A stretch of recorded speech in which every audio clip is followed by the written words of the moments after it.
میں پھر بھی گزارش کروں گا کہ اہل سنت والجماعت کا جو عقیدہ ہے یہ بڑا مضبوط عقیدہ ہے. میں کہتا ہوں میں بڑا تنگ بھی ہوں ان سے، سنیوں سے. میں کھلا آدمی ہوں، میں کوئی ڈرتا نہیں ہوں کسی سے.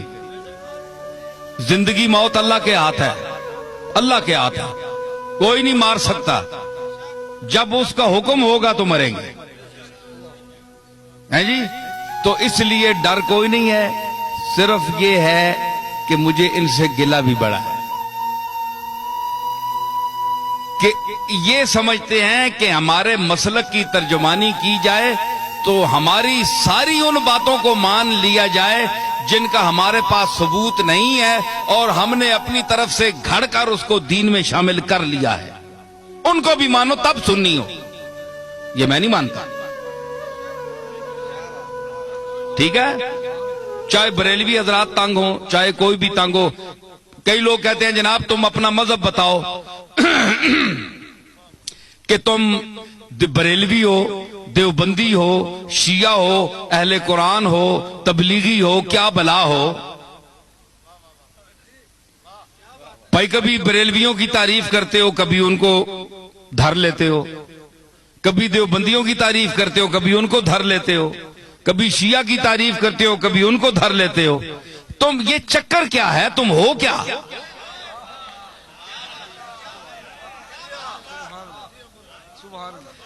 ہے جی.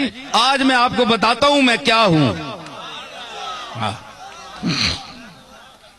دیکھیں صاحب، یہ ان کا سوال بجا ہے کہ یہ سارے لوگ ان کی تعریف کرتے ہیں اور کبھی جو بہت خوش ہوئے ہوتے ہیں وہ دیوبندی بھی کہتے ہیں یار یہ تو ہمارا آدمی ہے، یہ دیوبندی ہے. وہ دوسرا خطاب سنتے ہیں وہ کہتے ہیں تن کے رکھ چھوڑیا سسا. بریلوی کہتے ہیں جناب یہ ہمارا ہے، تو دوسرا خطاب سنتے ہیں اس میں کوئی ان کی بات ہوتی ہے، ان کو دھر لیتا ہوں، وہ کہتے ہیں یہ گیا، یہ تو کچھ بھی نہیں ہے، ہمارا تو نہیں ہے. شیعہ کہتے ہیں اہل بیت کی تعریف اس سے بڑھ کر کسی نے کی نہیں، کبھی ان کو بھی کوئی چٹکی لگا دی، وہ کہتے ہیں یار ہمیں بھی ہماری خبر بھی لے گیا. اہل قرآن، تبلیغی، اہل حدیث تعریف بھی کرتا ہوں، مذمت بھی کرتا ہوں. وہ کہتے ہیں یہ چیز کیا ہے، یہ ان کی معجون مرکب کیا ہے، حدود اربع ان کے کیا ہے. تو میں گزارش کروں، بات یہ ہے کہ میرا کوئی ذاتی مذہب نہیں ہے، نہ آپ کا کوئی ذاتی مذہب ہونا چاہیے. ہمارا مذہب، ہمارا عقیدہ، ہمارا مذہب، ہمارا مسلک، ہمارا نظریہ، ہمارا اندیہ وہ ہونا چاہیے جو اللہ کی آخری کتاب قرآن مجید میں آیا ہے، یا جناب محمد الرسول اللہ سے جو عقیدہ، جو طریقہ ثابت ہے وہ آپ کا اور میرا عقیدہ ہونا چاہیے. ٹھیک ہے نا؟ یہ مسلمان کی تعریف ہے. تو ہر یاد رکھیے کہ ہر مذہب میں، ہر مسلک میں افراط و تفریط ہے. یا کوئی کسی بات میں گھٹ جاتا ہے، بہت دالیوں لے ونن تے بعض جگہ وہ اتنی شدت کرتے ہیں کہ حد سے بڑھ جاتے ہیں. میانہ روی، حضور نے فرمایا خیر الامور اوسطھا، یہ آپ کا ایسا جملہ ہے کہ پوری کائنات کے ہر چیز پر اس کا اطلاق ہو سکتا ہے. پوری کائنات، ہر عمل، ہر نظریہ، ہر نقطہ، یہ سرکار مدینہ کا وہ ارشاد ہے. میں اس کی تعریف کروں کہ فرمایا کہ ہر چیز میں درمیانہ روی اختیار کرو، ہر چیز میں.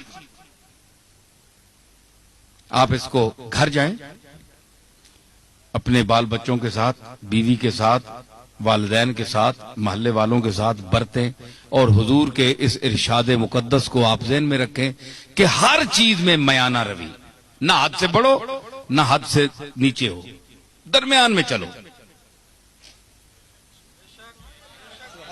وہ کسی نے کہا نا کہ عزیز اتنا ہی رکھو کہ جی بہل جائے، عزیز اتنا ہی رکھو کہ جی بہل جائے، اب اس قدر بھی نہ چاہو کہ دم نکل جائے. ہر چیز کا ایک طریقہ ہوتا ہے، اعتدال، درمیانہ روی.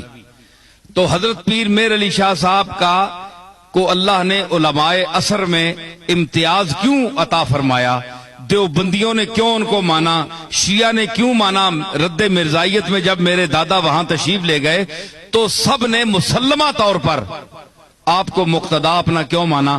آج کون سا پیر ہے پاکستان میں کہ جس کو تمام مسالک کے علماء اور مشائخ اکٹھے ہو کر اپنا پیشوا مانے؟ کوئی ہے آپ کے سامنے آیا؟ نہیں آیا، اس لیے کہ وہ خود معتدل نہیں ہے، وہ پارٹی کا بن گیا ہے، پارٹی کا ہو کر رہ گیا ہے۔ اس نے کہا ہے کہ اگر میں شیعہ ہوں تو میں نے شیعہ کی حمایت کرنی ہے، چاہے شیعہ غلط ہے میں نے شیعہ کو ثابت کرنا ہے، دیوبندی ہے تو اس نے کہا میں نے دیوبندیوں کو ثابت کرنا ہے چاہے وہ غلط ہی کریں، بریلوی ہیں ان کو میں نے ثابت کرنا ہے چاہے غلط ہی کہیں، میں نے ان کی تائید کرنی ہے۔ پیر میر علی شاہ صاحب میں یہ خوبی تھی کہ اللہ نے ان کو علم وافر کے ساتھ عقل سلیم بھی عطا کی تھی، اور وہ میانہ روی اور اعتدال حضور کے اس ارشاد کو سامنے رکھتے ہوئے کہ خیر الامور اوسطھا، کہ ہر چیز میں میانہ روی اختیار کرو، حدوں نہ ودو تے حدوں لو بھی نہیں، تھلے بھی نہ ہو جو